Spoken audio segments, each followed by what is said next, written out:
day mga palalabs, Kabang the hero dog found motionless near her bed with her usual salt feed acquired from playing with other dogs.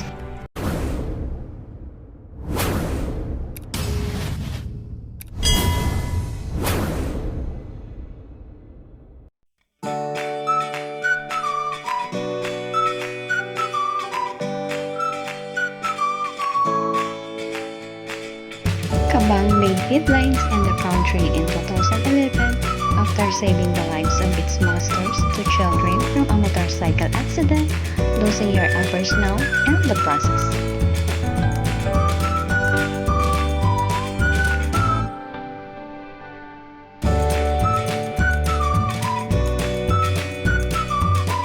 At nagkaroon ng online fundraising drive na ginawa ng New York-based nurse na si Karen Kenko.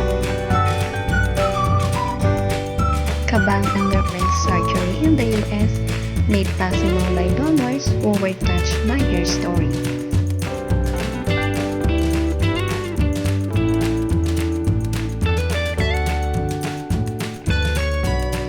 But suddenly, pumana na nitong Lunes ang hero dog ng Zamboanga City.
Run free Kabang the hero dog, thank you for touching many lives.